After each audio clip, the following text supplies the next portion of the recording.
Wir haben unseren Mietwagen abgeholt, mussten nochmal 150 draufzahlen natürlich, weil die Kreditkarte auf mich geht, aber Reki fährt. Ja, Reki fährt. Ja, Reki fährt mit dem Lenkrad auf der rechten Seite. Und das ist voll crazy. Es ist so verrückt. Ja, aber wir sind ja jetzt abgesichert mit unserer tollen Versicherung. Er hat gesagt, wir können den Wagen kaputt fahren und da einfach wieder abstellen. Das ist alles in Ordnung. So, und wir biegen jetzt zum ersten Mal rechts ab im Linksverkehr. Ihr seid live dabei. Oh mein Gott. Oh mein Gott. Oh mein Gott, das ist so verrückt. Ja, geschafft.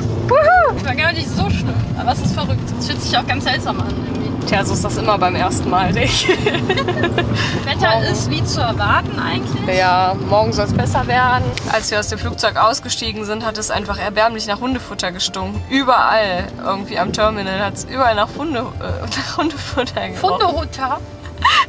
Und da ist so ein riesiger Turm, also der Turm vom Flughafen halt. Haben wir gesagt, da haben die bestimmt Hundefutter drin gelagert, so bis oben drunter. Ist eigentlich überhaupt nicht lustig, aber Ich fand's lustig. das war irgendwie in dem Moment ganz witzig, weil es halt auch so extrem gestunken hat. Das ist unser Raum. Hallo Reki. Es ist klein, aber fein, mit einem ziemlich großen Bett. Und hier ist auch der ruhigere Raum, der nicht zur Straße hingeht. Hier haben wir noch einen großen Kleiderschrank, den wir gar nicht brauchen werden. Das geht hier so ab. Hier ist Gebüsch. Wir haben uns gerade erstmal in der Küche nebenan, die wir frei mit benutzen können, haben wir uns Tee gemacht. Ja, weil Reki hat Bauchweh. Und hier ist unser Badezimmer. Ja. Alles sehr sauber und wirklich schön. Hier könnte man auch länger bleiben als eine Nacht.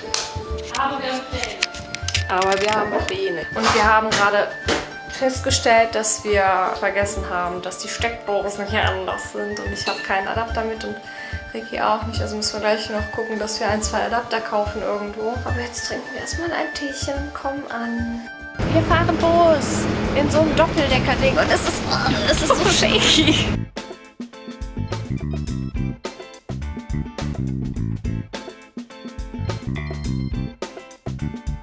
Wir haben uns Falafel geholt bei Yum Yum. Und es ist super lecker. Wie lecker ist es? It's a trap.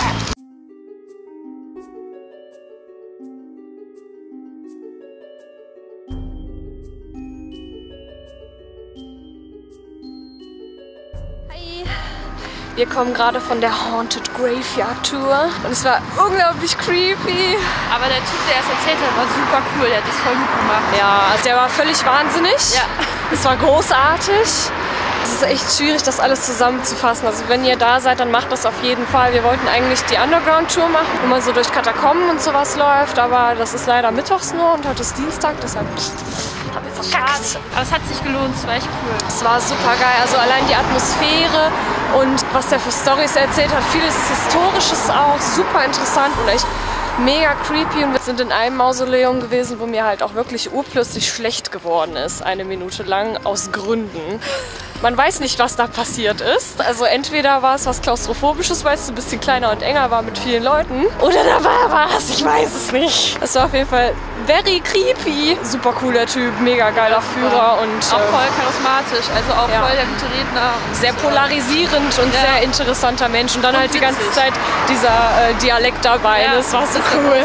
Dialekt fand ich fast noch mit am besten. Ja, das stimmt. Er sagte, auf einem Teil des Graveyards sind auch viele Bücher inspiriert worden. Unter anderem auch zum Hause Slytherin für Harry Potter. Und das fand ich natürlich super interessant. Weil da das Grab war von Joseph Black. Ja. Dann ist da eine Schlange noch mit bei gewesen. Und ja, das hat ganz gut gepasst. Und er sagte, dass da viele junge Mädels auch oft hinkommen und Briefe hinterlassen für Thomas Riddle. Von wegen, wir stehen für immer in deiner Schuld, mein dunkler Lord und so. Richtig geil.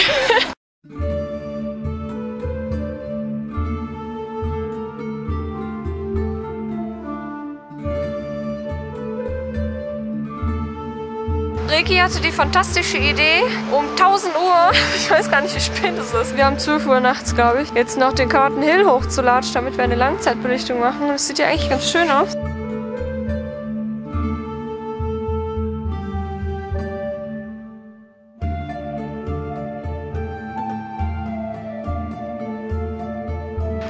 hat ein Buch über die fotografische Entwicklung und darin heißt es, man soll aus seiner Komfortzone raus und mal zu Tageszeiten zum Beispiel fotografieren, zu denen man sonst nicht fotografieren würde. Ja, zum Beispiel Mitternacht. An Orten, an denen man sonst nicht fotografieren würde. Aus Bequemlichkeit. Und das soll man einfach mal anders machen. Nicht unsportliches Glück, ey. Vor allem waren wir so schlau, vor einer halben Stunde im Supermarkt noch was einzukaufen. Und ich habe den kompletten Rucksack voll mit Wasserflaschen und Bananen und Frühstückszeug. Und jetzt latschen wir hier hoch. Es macht keinen Sinn, weil die Geschäfte die ganze Nacht auf haben. Es soll halt der höchste Punkt sein hier in der Stadt. Und da kann man bestimmt schöne Bilder machen. Ah, fast super schade, dass ihr das jetzt gerade nicht sehen könnt. Hier ist dieses Säulengebilde. Ich werde euch mal ein Foto einblenden.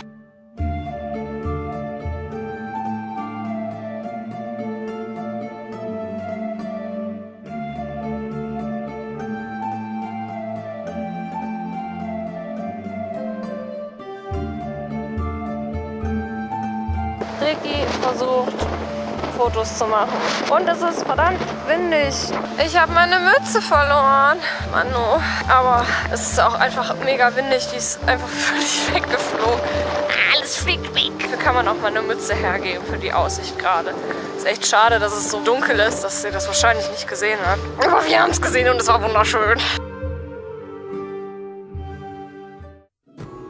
Okay, wo soll ich anfangen? Wir sind jetzt in einem neuen Hotel, weil in unserem alten Raum eingebrochen worden ist. Meine große Canon-Kamera ist weg. Die komplette Kameratasche, wo halt noch 2 Objektive drin waren und eine ziemlich fette Speicherkarte. Rekis komplette Reisetasche ist weg. Die haben sich aber vorher die Mühe gemacht, die auszukippen und haben nur die Tasche mitgenommen. Das macht keinen Sinn. Vor allem haben die Rekis Laptop und Grafiktablett auch liegen lassen.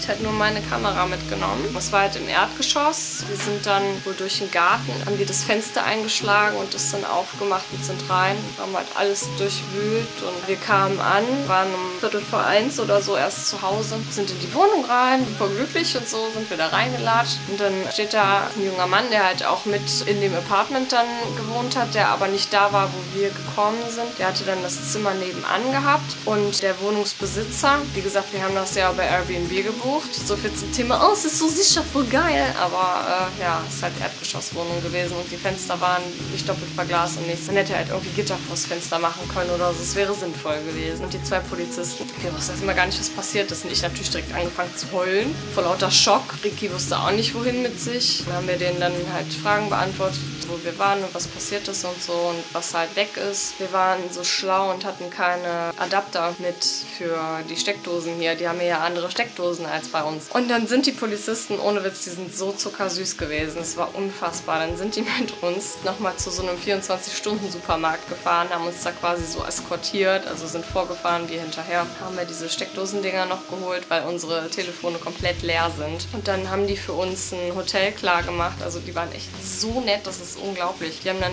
bei 2, 3 Hotels angerufen, haben uns jetzt eins klar gemacht, wo wir jetzt sind. Wir haben das Geld von dieser Airbnb-Geschichte zurückbekommen direkt. Haben jetzt halt für 36 Pfund die Nacht das Zimmer hier, was voll in Ordnung ist und auch sehr schön. Die Polizisten waren halt einfach der Oberknaller, ne? Also in Deutschland sind die ja eigentlich eher so grimmig und von oben herab, aber die waren so witzig einfach die ganze Zeit. Also am Anfang alles so mega serious und ja, wir müssen jetzt erstmal diese Befragung hier fertig machen, bla bla. Kaum sind wir da aus dem Haus raus. Wir mussten auf die andere Straßenseite, um zum Auto zu kommen. Das war so ein bisschen um die Ecke geparkt. Und er geht so über die rote Ampel, der Polizist, und Ricky und ich gucken uns an, so, was? Und er so, wie? Ihr geht nicht bei Rot? Geht ihr etwa bei Grün? Und wir so, okay. Sind dann hinterhergelaufen. Dann ist uns unterwegs noch irgendwas runtergefallen, weil irgendwie alles auseinandergefallen ist, weil Ricky ja auch keine Tasche jetzt mehr hat und wir das alles irgendwie in Tüten transportieren mussten. Und dann hat er mich gefragt, do you know what we say in Scotland when something like this happens? We say, Scheiß. You know what this is? Ich so, yes. Also war er dann auch noch am Fluchen und das Beste war einfach, wir sind dann zum Hotel gefahren und da war so ein Mini-Kreisverkehr und dann sind die da irgendwie 5 Runden oder so mit uns um diesen kleinen Kreisverkehr gefahren, einfach nur um uns zu verarschen. Das war unglaublich und ich gucke nach hinten, guckst du, was die machen? Die lachen sich da voll einen ab im Auto. Ricky und ich haben uns dann auch mega kaputt gelacht. Die waren einfach so nett. Haben die uns noch bis zum Hotel gebracht, weil die halt meinten, dass die möchten, dass wir sicher ankommen. Haben mir noch eine Nummer aufgeschrieben für die Versicherung. Jetzt habe ich mir endlich eine vernünftige Kamera gekauft und was passiert? Die wird instant geklaut. Yay, toll. Aber uns ist nichts passiert, wir sind gesund. Wir hatten unser Bargeld und Handys und sowas dabei. Immerhin. Es hätte halt auch alles schlimmer kommen können. Ricky hatte ihr ganzes Equipment Gott sei Dank auch dabei. Es ist jetzt 3:20 Uhr und wir machen uns jetzt dann auch endlich Bett fertig und pennen dann. Versuchen es zumindest. Was ein Tag. Unfassbar. Also, ist mir noch nie passiert. Ich hoffe, das passiert mir auch nicht nochmal. Wieder so ein unnötiger Stress, mega krass. Aber naja, wie gesagt, es hätte schlimmer kommen können und wir gucken, dass wir das Beste draus machen. Legen uns jetzt hin und schlafen ein bisschen. Gute Nacht.